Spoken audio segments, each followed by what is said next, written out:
Silver on the podcast, and she talked about her role as an ROTC instructor. So I wanted to give a few quick tips of what I learned from my own ROTC experience that would help you be successful if you're considering ROTC. So here are three quick tips about what I believe you need to know to be successful in ROTC.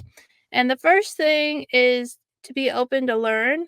No matter what your background is related to the military, there's so much to learn about being an officer in the military. Even if you're a military brat or military child and you grew up connected to the military, or you know someone who serves, or you've done a lot of research, there's still a lot of stuff to learn when you're actually in the military. And then to become an officer, there's so much to learn about leadership and people that you just need to be open to learn and ready to take it all in when you start ROTC. The second thing is to be a good student. It's really important to be a good student while completing ROTC.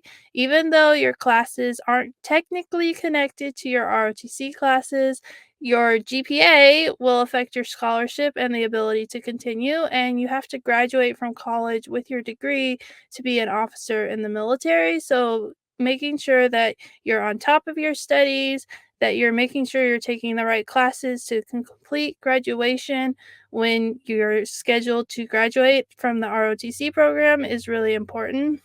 And if you are concerned about get a class that you're in, if it doesn't feel like you're understanding it, make sure that you reach out to the resources that you have available to you. When I was in college, there was free tutoring on campus that you could use both at the community college I went to and the four-year university. And so make sure you get asked for help. That's something that you'll learn in the military, that you need to ask for help when you're away from family and friends. In starting over, you need to ask for help. And so I think learning to ask for help while you're going through your studies is so important.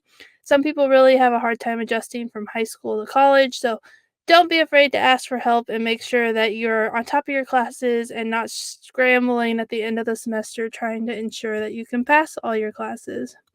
And then the third and last thing is to get physically fit. Each branch of the military has their own version of physical fitness standards, so learn what they are and then figure out where your weak points are.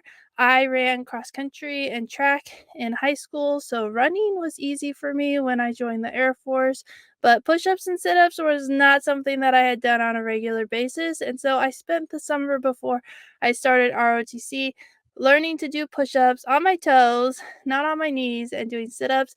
And by the time I started the fall semester, I was able to not only pass the PT test, but also to get almost 100. And so set a goal to pass the test. And even if you are not quite there by the beginning of the semester, you'll be on your way and you can continue to improve while you're through the ROTC semester.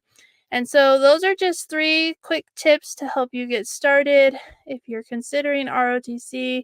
And then I also have a mentorship program, which I'll link to in the comments, as well as a book, A Girl's Guide to Military Service, that can help answer all your questions about military life and get you set up with a strong foundation for military service. I really hope you enjoyed this episode, and I'm really excited to continue to share more episodes in the weeks to come. So, have a great week, and we'll see you next week.